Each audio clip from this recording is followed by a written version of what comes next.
ओम नमः शिवाय। गौरी शंकर भगवान की जय हो। प्रिय भक्तजनों, आज की इस वीडियो में हम सुनेंगे सोमवार व्रत कथा। तो प्रेम से बोलिए शंकर भगवान की जय हो। एक समय की बात है, भगवान शिव माता पार्वती के साथ भ्रमण करते हुए मृत्युलोक के अमरावती नगर में पहुँचे, जहाँ उस नगर के राजा ने भोलेनाथ का एक विशाल और खूबसूरत मंदिर बनवा रखा था। शिवजी और माता पार्वती उस मंदिर में रहने लगे। एक दिन माता पार्वती ने भगवान शिव से चौसर खेलने की इच्छा जताई। तब भगवान शिव माता पार्वती के साथ चौसर खेलने बैठ गए। जैसे ही खेल प्रारंभ हुआ, वैसे ही उस मंदिर का पुजारी वहां आ गया। तब माता पार्वती ने पुजारी जी से सवाल किया कि यह बताइए कि इस बाजी में किसकी जीत होगी। तब ब्राह्मण ने कहा कि इस खेल में महादेव जी की जीत होगी, परंतु ऐसा नहीं हुआ। जीत माता पार्वती की हुई।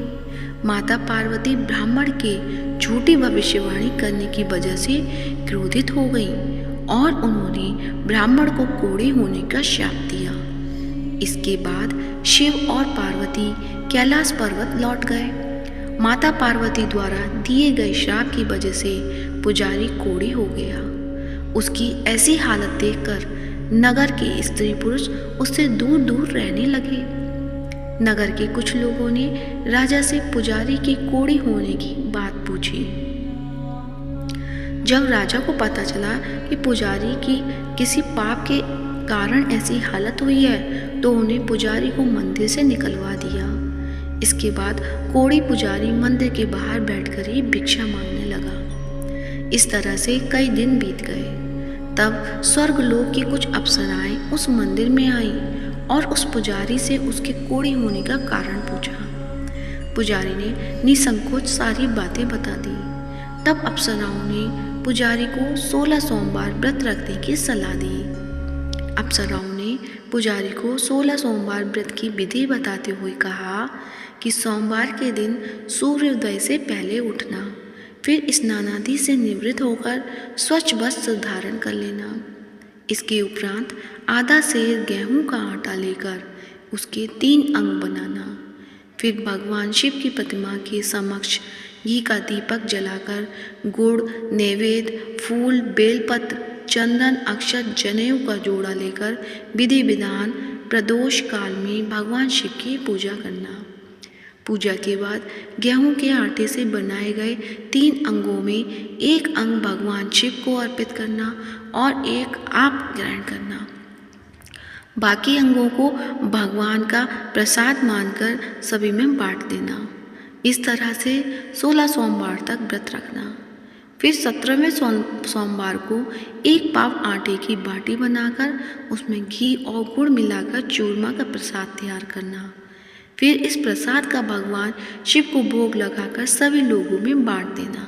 इस तरह से 16 सोमवार व्रत करने और व्रत कथा सुनने से तुम्हारे सारे कष्ट दूर हो जाएंगे। 16 सोमवार व्रत की विधि बताकर अप्सराएं स्वर्गलोक को चली गईं। पुजारी ने अप्सराओं के कहने अनुसार विधि विधान 16 सोमवार व्रत किया। फलस्वरूप भगवान शिव की अनुकंपा से उसका कोढ़ दोष दूर हो गया। राजा ने भी उसे फिर से मंदिर का पुजारी बना दिया। इसके बाद से वह मंदिर में आनंद से अपना जीवन व्यतीत करने लगा। कुछ दिनों बाद जब भगवान शिव और माता पार्वती उस मंदिर में पधारे, तो स्वस्थ पुजारी को देखकर पार्वती जी ने उससे कोढ़ दोष मुक्त से होने का कारण जानना चाहा। तब पुजारी ने उन्हें 16 सोमवार का व्रत करने की सारी कथा बताई। पार्वती जी ने भी पुजारी से इस व्रत की विधि पूछकर 16 सोमवार का व्रत प्रारंभ किया। पार्वती जी ने ये व्रत अपने पुत्र कार्तिकेय के लिए रखा। दरअसल उन दिनों माता पार्वती अपने पुत्र कार्तिकेय के नाराज होकर दूर चले जाने से बहुत दुखी रहती थी। 16 सोमवार का व्रत करते हुए माता पार्वती ने अपने पुत्र कार्तिकेय के लौटने की मनोकामना की। व्रत समापन के तीसरे दिन कार्तिकेय भगवान वापस लौट आए। तब कार्तिकेय ने अपनी माता से पूछा कि माँ, मेरे इस हृदय परिवर्तन के लिए आपने ऐसा कौन सा उपाय किया था जिससे मेरा क्रोध नष्ट हो गया और मैं वापस लौट आया। तब माता पार्वती ने अपने पुत्र की इस व्रत की कथा सुनाई। उस समय भगवान कार्तिकेय अपने एक मित्र ब्रह्मदत्त के परदेश चले जाने से बहुत दुखी थे। इसलिए उन्होंने अपने मित्र के वापस लौटने के लिए 16 सोमवार का व्रत किया। व्रत के समापन के कुछ दिनों के बाद ही उसका मित्र लौट आया। फिर ब्राह्मण ने कार्तिकेय से इस व्रत के बारे में पूछा। तब कार्तिकेय ने अपने मित्र को 16 सोमवार के व्रत की सारी विधि बता दी। फिर उसने भी ये व्रत किया। 16 सोमवार व्रत का समापन करने के बाद ब्रह्मदत्त विदेश यात्रा पर निकल गए। विदेश में राजा हर्षवर्धन की बेटी राजकुमारी गुंजन का स्वयंवर हो रहा था। राजा ने प्रतिज्ञा की थी कि उसकी हथिनी स्वयंवर की माला जिसके गले में डालेगी उसी से उसकी पितरी विवाह करेगी। ब्राह्मण भी राजकुमारी के स्वयंवर में शामिल हो गया। तभी एक सजी धजी हथिनी सूंड में जयमाला लिए वहां आई और उसने ब्राह्मण के गले में जयमाला डाल दी। फलस्वरूप राजकुमारी का विवाह ब्राह्मण से करा दिया गया। एक दिन ब्राह्मण की पत्नी ने पूछा कि हे प्राणनाथ, आपने ऐसा कौन से शुभ कार्य किए कि उस हथिनी ने सभी राजकुमारों को छोड़कर आपके गले में जयमाला डाली। तब उस ब्राह्मण ने अपनी पत्नी को 16 सोमवार के व्रत की विधि बताई। इसके बाद राजकुमारी ने भी पुत्र की इच्छा से 16 सोमवार का व्रत किया। कुछ समय बाद भगवान शिव की अनुकंपा से राजकुमारी को भी एक सुंदर और स्वस्थ पुत्र की प्राप्ति हुई, जिसका नाम गोपाल रखा गया। बड़े होकर राजकुमारी ने पुत्र गोपाल ने अपनी माँ से पूछा कि माता, मैंने तुम्हारे ही घर में जन्म क्यों लिया, इसका क्या कारण है। तब माता गुंजन ने पुत्र को 16 सोमवार व्रत की महिमा के बारे में बताया। व्रत का महत्व जानकर गोपाल ने भी ये राज्य पाने की इच्छा से ये व्रत किया। व्रत समापन के बाद गोपाल घूमने के लिए अपने नगर के पास ही दूसरे किसी नगर में गया। वहाँ के व्रत राजा को गोपाल पसंद आ गया और उसने अपनी पुत्री मंगला का विवाह गोपाल से करा दिया। 16 सोमवार के व्रत करने से ही गोपाल महल में पहुंचकर आनंद से रहने लगा। 2 साल बाद उस व्रत राजा का निधन हो गया तो गोपाल उस नगर का राजा बन गया। राजा बनने के बाद भी वह विधिवत 16 सोमवार का व्रत करता रहा और व्रत के 17वें सोमवार को गोपाल ने अपनी पत्नी मंगला से व्रत की सारी सामग्री लेकर वह शिव मंदिर पहुंचने के लिए कहा। लेकिन पत्नी ने अपनी पति की आज्ञा का उल्लंघन करते हुए सेवकों द्वारा पूजा की सामग्री मंदिर में भेज दी। जब राजा ने भगवान शिव की पूजा पूरी की तब आकाशवाणी हुई कि हे राजन, तेरी पत्नी ने 16 सोमवार व्रत का अपमान किया है, इसलिए रानी को महल से निकाल दे, नहीं तो तेरा सारा धन वैभव नष्ट हो जाएगा। आकाशवाणी सुनकर राजा ने रानी को महल से निकाल दिया। इस तरह से रानी भूख की प्यासी उस नगर में भटकने लगी। फिर रानी को उस नगर में एक बुढ़िया मिली जो सूत काटकर बाजार में बेचने जा रही थी, लेकिन उससे सूत उठ नहीं रहा था। तब बुढ़िया ने रानी से कहा, बेटी, यदि तुम ये सूत उठाकर बाजार तक पहुंचा दोगी तो मैं तुम्हें धन दूंगी। रानी ने बुढ़िया की बात को मानते हुए जैसे ही सूत की गठरी को हाथ लगाया तभी जोर की आंधी चली और गठरी खुल गई, जिससे सारा सूत आंधी में उड़ गया। तब बुढ़िया ने उसे फटकार कर भगा दिया। फिर रानी चलते चलते किसी नगर में एक तेली के घर पहुंची। तेली को रानी की हालत देखकर उस पर तरस आ गया, इसलिए उसने रानी को घर में रहने के लिए जगह दे दी। लेकिन तभी तेली के तेल से भरे मटके एक एक करके फूटने लगे। तब तेली ने रानी को मनहूस मानकर घर से भगा दिया। इसी तरह से भूख प्यास से व्याकुल रानी वहाँ से भी चल दी। इसके बाद तब एक नदी पर जल पीकर रानी ने अपनी प्यास शांत करनी चाही तो नदी का जल उसके छूके ही सूख गया। फिर रानी अपने भाग्य को कोसती एक जंगल में पहुंची। जंगल में एक तालाब था जिसमें निर्मल जल भरा हुआ था। निर्मल जल देखकर रानी की प्यास और तेज हो गई। रानी तालाब से जल पीने के लिए जैसे ही तालाब की सीढ़ियाँ उतरी वैसे ही उस जल में असंख्य कीड़े उत्पन्न हो गए। रानी ने अंत में दुखी होकर उस गंदे जल को पीकर ही अपनी प्यास शांत की।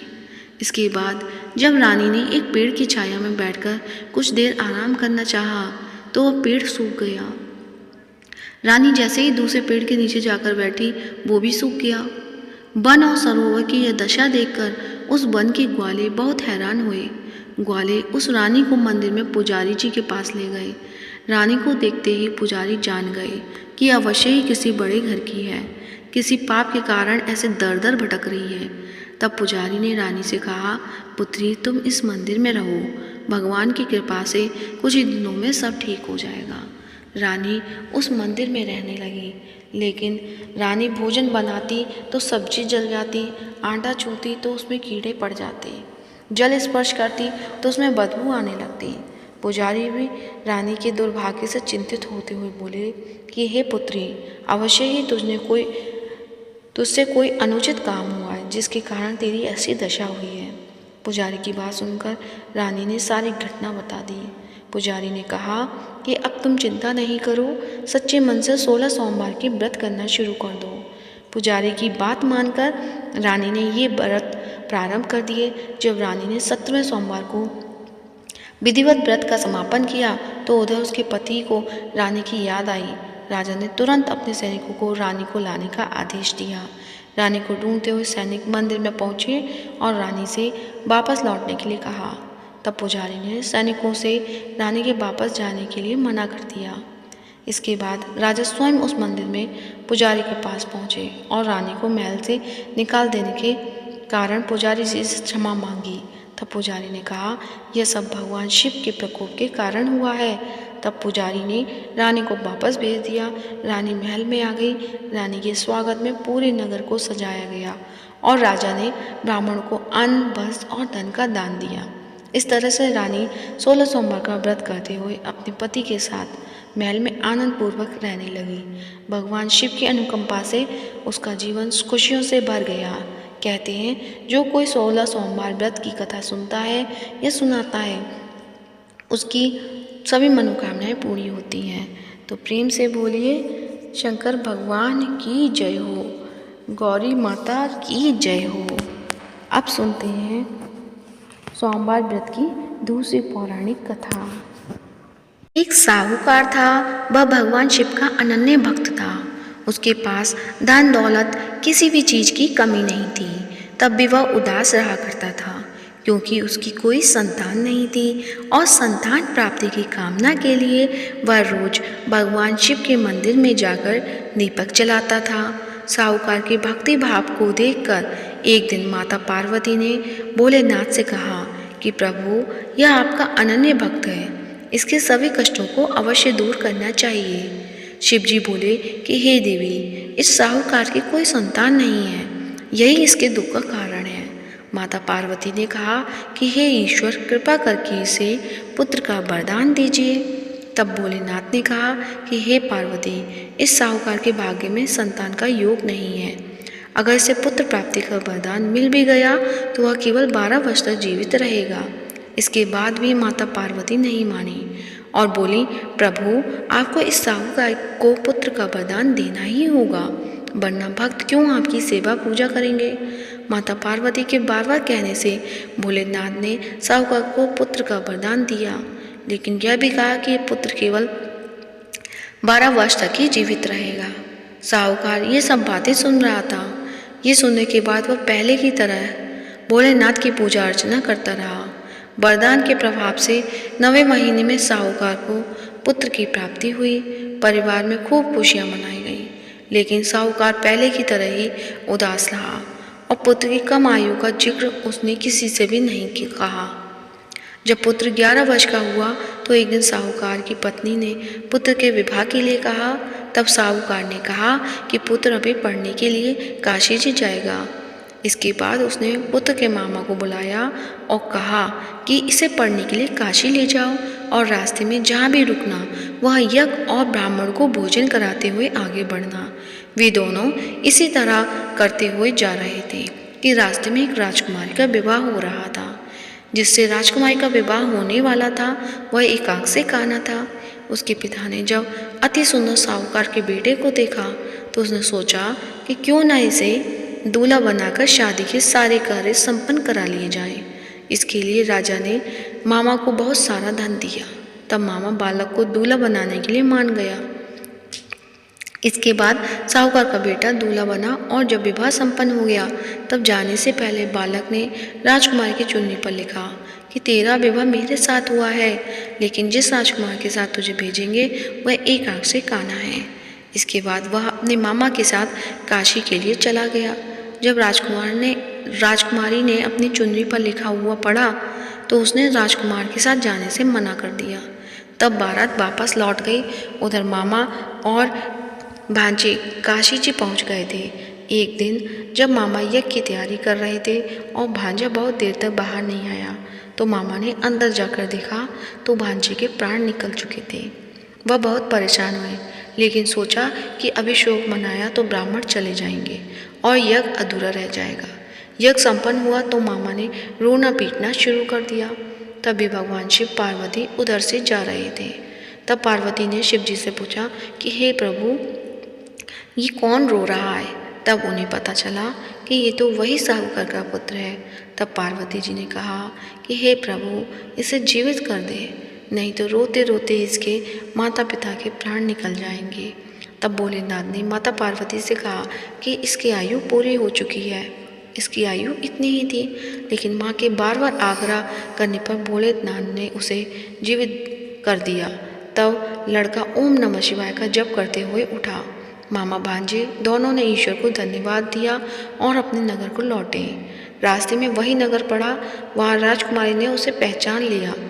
तब राजा ने राजकुमारी को साहूकार के बेटे के साथ बहुत सारा धन देकर विदा किया।